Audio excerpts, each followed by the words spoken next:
WhatsApp guys, welcome back once again. So दोस्तों, आज हम लोग किंगडम का सीजन 2 का एपिसोड 2 एक्सप्लेन करने जा रहे हैं। तो एपिसोड 2 की शुरुआत होती है सीयू से, जो देखती है कि कुछ सैनिक एक पालकी को कहीं ले जा रहे हैं। पर गौर करने वाली बात ये थी कि उस पालकी के अंदर से कुछ अजीब सी आवाज़ें आ रही थी।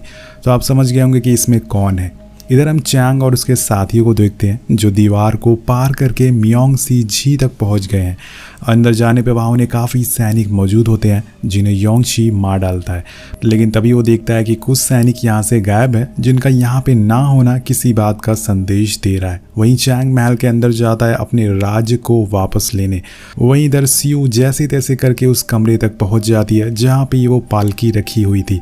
पर वो जब उसके करीब जाती है तो वो पूरी खून से सनी हुई थी। अब डरते हुए वो उस पालकी को खोलती है तो उसके अंदर एक जंजीर थी जिसमें कोई बंधा हुआ था, पर अब वो आज़ाद है। ये देख के वो बहुत डर जाती है। वहीं ली चैंग सैनिकों को मारते मारते अंदर पहुंच जाता है और अपने पिता राजा के पास। तभी वो देखता है कि सिंहासन पे कोई नहीं बैठा है। इस बीच हमें कुछ हलचल सुनाई देती है। यहाँ हम देखते हैं कि चैंग की तलवार से खून की बूंदें गिर रही थी, जिसकी स्मेल सूंघ के एक ज़ॉम्बी बाहर आ जाता है। लेकिन ये कोई आम ज़ॉम्बी नहीं बल्कि राजा होते हैं दोस्तों, और चैंग के पिता, जो पूरे कमरे में दौड़ रहे थे। लेकिन चैंग अब वहाँ से भाग भी नहीं सकता था क्योंकि उन लोगों ने उस दरवाजे को, गेट को लॉक कर दिया था। वहीं इस बात की खबर लगते ही चैंग के साथी अंदर उसे बचाने के लिए भागते हैं। पर तभी राजमहल के बचे हुए सैनिक चैंग के साथियों को चारों तरफ से घेर लेते हैं और इन लोगों की तादाद बहुत कम थी। अगर इन्होंने चालाकी दिखाई तो सभी लोग मारे जाएंगे। तो दोस्तों, ये सब चोहाचू की ही चाल थी ताकि वो चैंग को पकड़ सके और उसके साथियों को मार सके।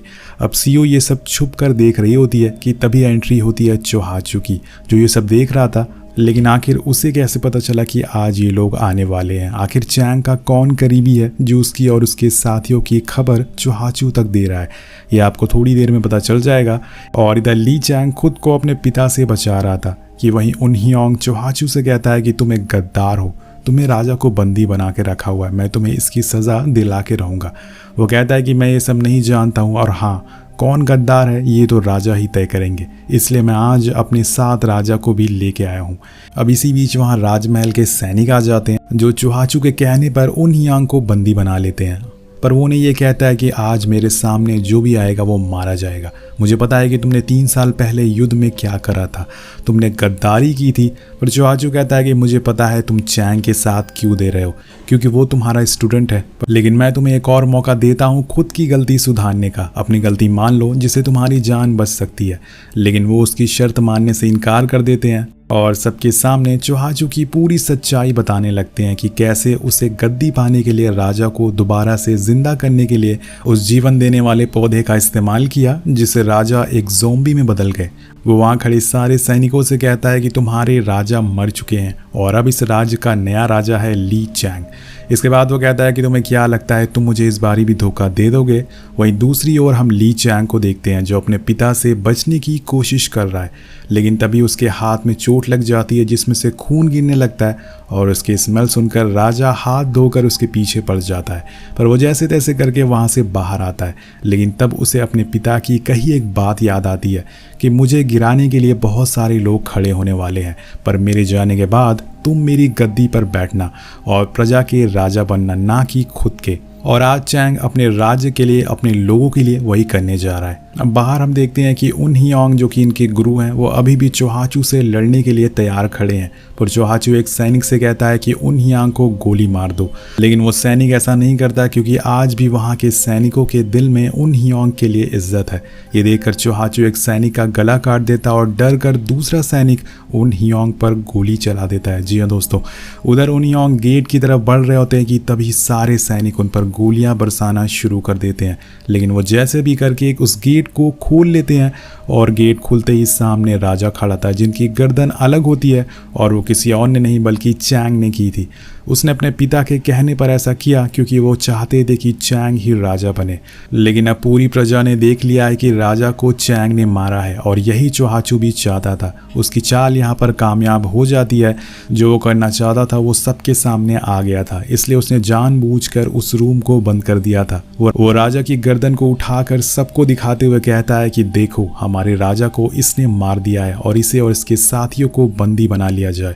अब यहाँ पर उन हियोंग की हालत बहुत ही खराब होती है वो मरने वाले होते हैं। वो रेंगते हुए चैंग के पास आते हैं और कहते हैं कि तुमने जो भी किया है वो सही किया है, अब से आप ही हमारे राज्य के राजा हैं। और ये बोलते ही उनकी मौत हो जाती है, जिसके बाद चैंग के सारे लोगों को बंदी बना लिया जाता है। वहीं एक तरफ रॉयल कमांडर रानी के घर जाता है। वहाँ वो कहता है कि हमें यहाँ पे सारे घरों की तलाशी लेनी पड़ेगी, क्योंकि पीछे वाले नाले में हमें कुछ औरतों की लाशें मिली हैं। वो कमांडर कहता है कि हमें पता है कि हेवन कॉलन सबसे ताकतवर शहर है, पर हमें लाशें मिली है जिसका पता लगाना भी ज़रूरी है। आखिर यहाँ कुछ तो हुआ है। इसके बाद सारे कमांडर अंदर जाते हैं और एक एक करके सारे घरों की तलाशी लेने लगते हैं। पर तभी हम देखते हैं कि कुछ पालकियाँ वहाँ से बाहर की तरफ जा रही हैं, जिन्हें कुछ लोग बहुत तेज़ी से लेकर जा रहे हैं। उधर रानी को उनकी एक सेवक बताती है कि सैनिकों को उन औरतों की लाशों के बारे में पता चल चुका है। इधर एक सैनिक एक रूम के पास जाता है जो काफ़ी दिनों से बंद पड़ा हुआ था। कि वो तलाशी लेता है तो उसे वहाँ खून के धब्बे मिलते हैं, जिसे इन लोगों ने एक कपड़े से ढक कर रखा हुआ था। वहीं एक सैनिक कमांडर को पीछे बुलाता है, जहाँ की मिट्टी को देखकर लग रहा था कि अभी अभी इसे खोदा गया है। तभी एक और सैनिक कमांडर को बताता है, मैं जब यहाँ आया था तो कुछ लोग पालकी लेकर यहाँ से भाग रहे थे। तो कमांडर फौरन उनका पीछा करने को बोलता है और कुछ ही देर बाद वो लोग मिल भी जाते हैं। पर सैनिकों को देख के वो हड़बड़ी में भागने लगते हैं, जिसकी वजह से उनके हाथों से एक पालकी गिर जाती है, जिसके अंदर एक औरत की लाश थी और साथ में उसका बच्चा था जिसे मार दिया गया था। अब इसके बाद उन्हें उन पालकियों में से टोटल 7 औरतों की लाशें मिलती हैं जो प्रेग्नेंट होती हैं और उन्हें दम घोट कर मारा गया था।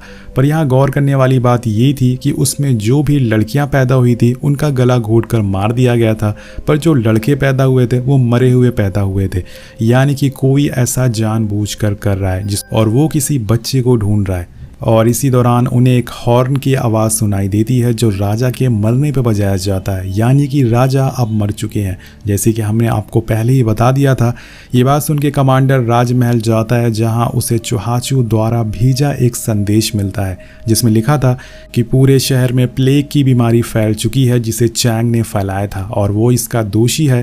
बीमारी का फ़ायदा उठाकर ली चैंग और उसके साथियों ने इस राज्य पर हमला और गद्दारी करने की सोची और राजा को मार दिया और इसके जुर्म में उसे बंदी बना लिया गया है।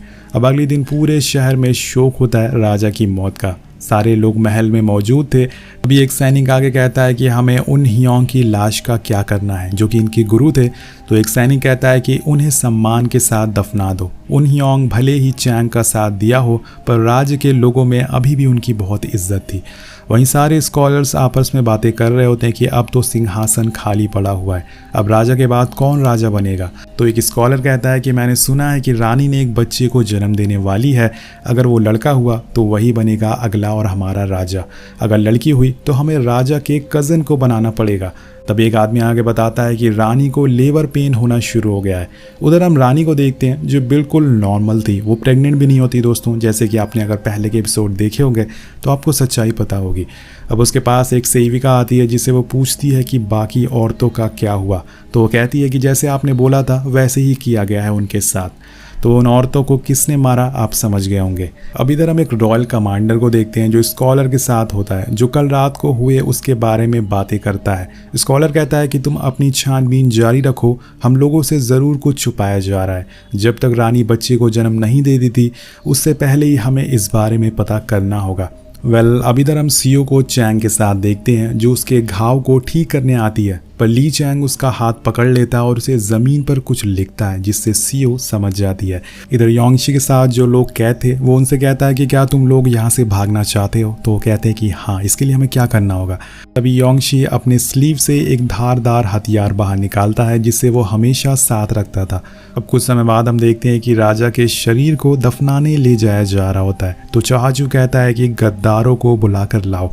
तो सैनिक उन्हें लेने चले जाते हैं, पर जब वो योंगशी को कैद खाने में जाते हैं तो वो उन पर हमला कर देता है, जिसके बाद वहाँ लड़ाई होना शुरू हो जाती है। योंगशी चुहाचू को मारने के लिए आगे बढ़ता है, वो उस पर सीधा निशाना लगाता है और आज तक उसका निशाना कभी चूका नहीं है।